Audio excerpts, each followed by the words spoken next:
This is the second lesson about photojournalism, telling stories with images for publications class. Lesson 2 is about an exposure map. So again, it's kind of hard to see what some of these things are without actually having the materials, but still it's good background knowledge and good to know. Objectives. You'll learn in lesson 2 about adjusting camera settings to compensate for lighting conditions in a variety of places.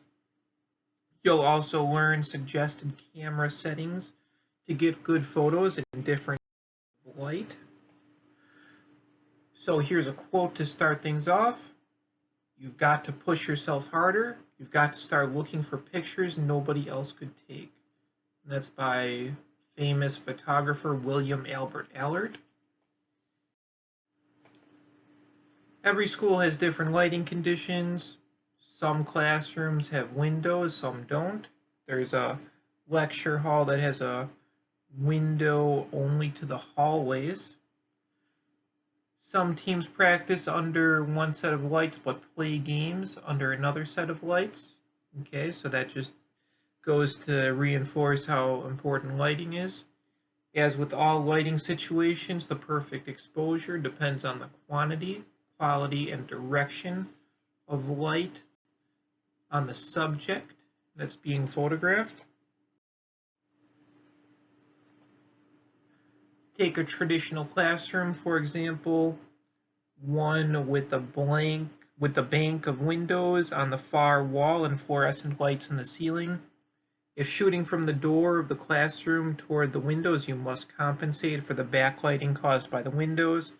Otherwise, the image will have flat lighting and silhouettes or blown out highlights in the background. However, if you move to the front or back of the classroom, the side lighting generated by the windows can add texture and depth. But then what white balance to use? Fluorescent or daylight?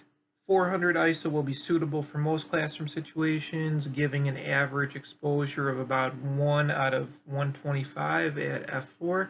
But what if your teacher is leading an activity that requires a faster shutter speed?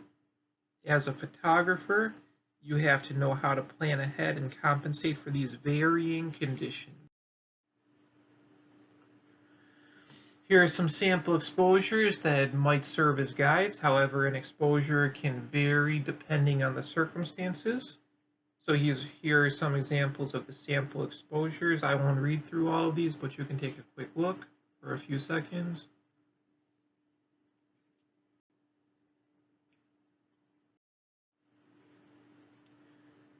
So here's an activity. The first activity of lesson 2, determine exposure settings.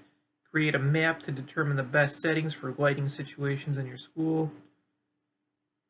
So obviously, because we're not together, we can't do this, but this would be good if you guys were in the same room. So here's an example of how that activity would look. Okay.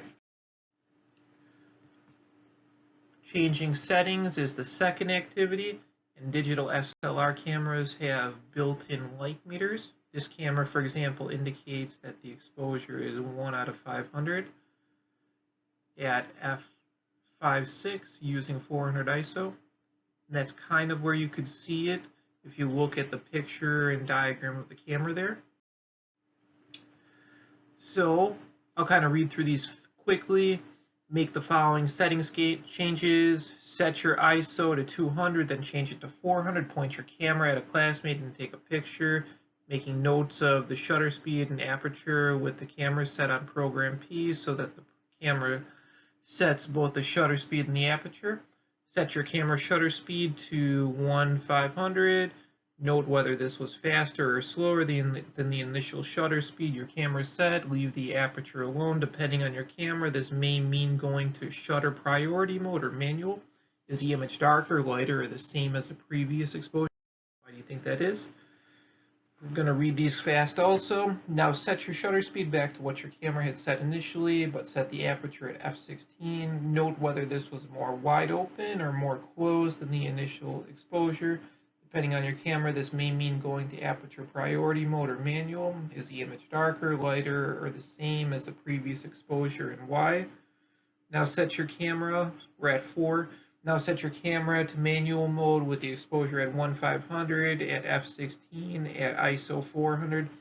The picture will probably be too dark, underexposed as indicated on the display, which in this case shows at least 2 stops under exposure. Record 3 accurate and equivalent exposures for the image of your classmate.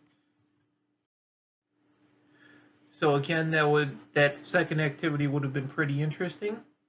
Now here's an activity that maybe could be done at home. Visit flickr.com and scroll down to see some of the day's images or search for a topic that interests you. Click on one image, click on additional info on the right-hand side, record the exposure information for this image, including the shutter speed, aperture, and ISO. Do this for a total of 5 images. Discuss your findings with the class. So this might be a small assignment that use some of this for, and then